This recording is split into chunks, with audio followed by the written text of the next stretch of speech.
Professor Weston, we've seen in the marketplace many successful mergers as well as some spectacular failures. What are some of the keys towards forecasting what might be a successful merger? What can managers do ahead of time to try and make sure that a merger might succeed? And what are some of the pitfalls that they might see and signal mergers to avoid? Very good. In general, there are good mergers and bad mergers. A good merger is one in which a firm is well managed.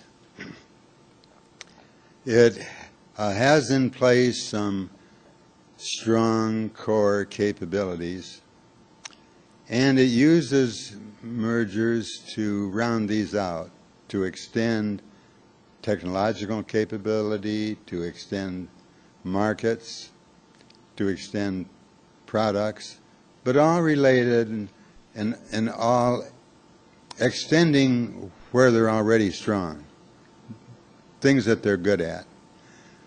Bad mergers are when a firm is in a good industry but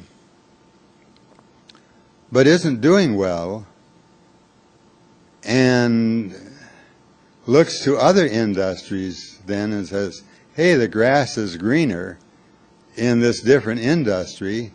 I'll buy a company in that industry. Well, it's predictable.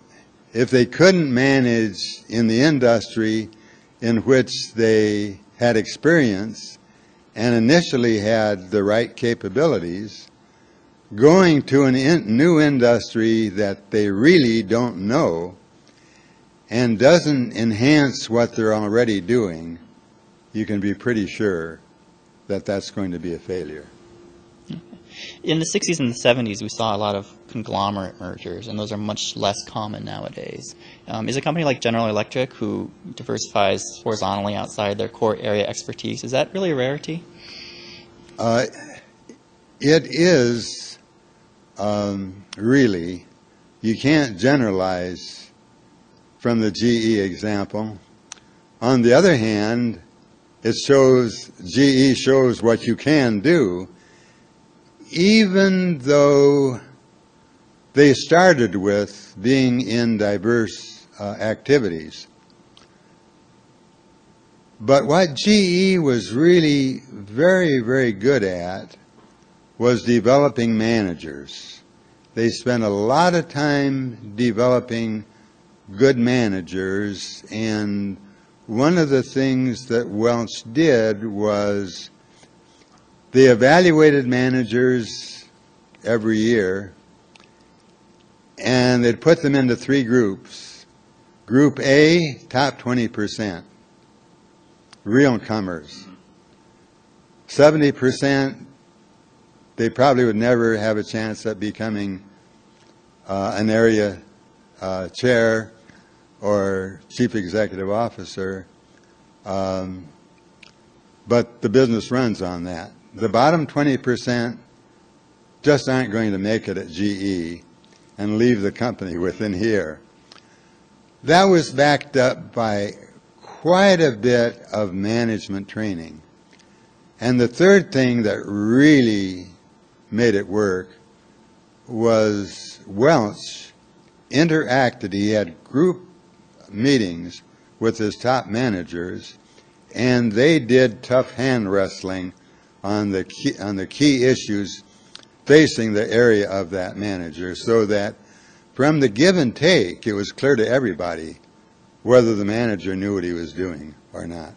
But they trained good managers so that the fellow who at one point managed the light bulb business, when they bought RCA and got the NBC stations, he was put in charge of it, and he managed it magnificently. He was able to recognize good people, and he hired them to do the operations. So you're saying that quality of management is one of the important things towards pulling off a successful merger. One of your colleagues... But that's also true for a firm that isn't doing mergers as well. if they're trying to expand internally. That's true.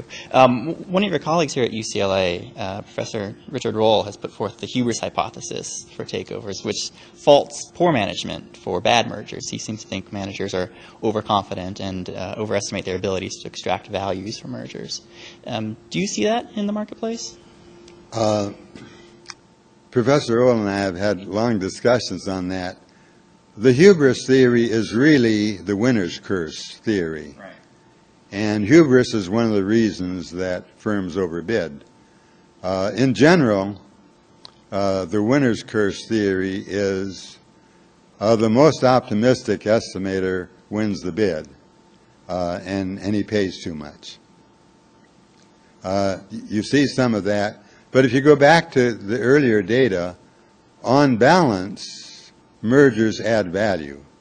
So the winner's curse is that the acquirers gain somewhat less and the acquired gain somewhat more.